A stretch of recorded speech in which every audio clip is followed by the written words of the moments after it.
The BBC was branded an utter disgrace today after one of its war correspondents speculated that an attack on a hospital in Gaza was caused by Israelis, without evidence.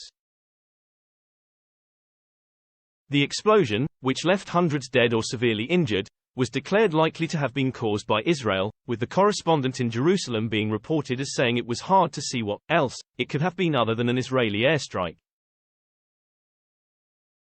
He clarified that the pictures were yet to be verified, but the speculation caused an uproar among some viewers, who emailed in to complain, prompting the BBC to issue an apology. Your reporting of this explosion is an utter disgrace. How dare you take sides in this manner without fully investigating the evidence? Simon Barnard quizzed. First we had the reluctance to reference Hamas as terrorists. Then we had the unquestioning acceptance that Israel had bombed the hospital, Ian Page chimed in. Eric Brown added, if the BBC reports that Israel has bombed a hospital killing hundreds of men, women and children, I would expect it to have checked the veracity of such a claim first.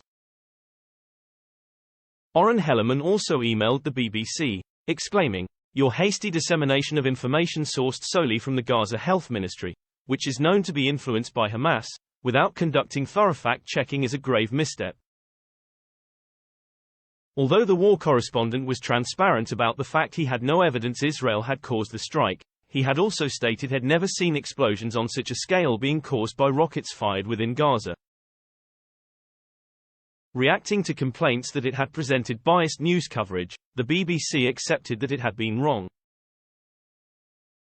Experience the Express like never before. Advert-free experience without interruptions. Rocket fast speedy loading pages. Exclusive unlimited access to all our content. Start 30-day free trial. In a statement, the channel said, we accept that even in this fast-moving situation, it was wrong to speculate in any way, although, our correspondent did not at any point report that it was an Israeli strike.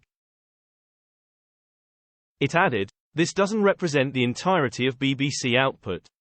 Anyone watching, listening to or reading our coverage can see we have set out both sides' competing claims about the explosion, clearly showing who is saying them and what we do or don't know.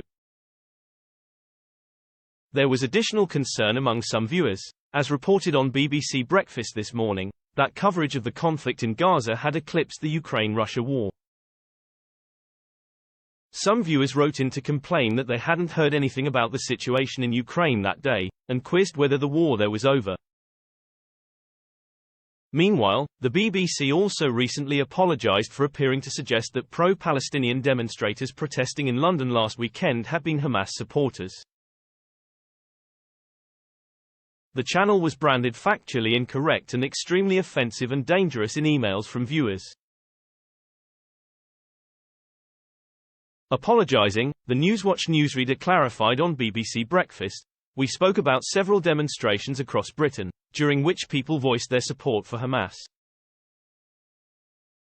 We accept that this was poorly phrased and was a misleading description of the pro-Palestinian demonstrations.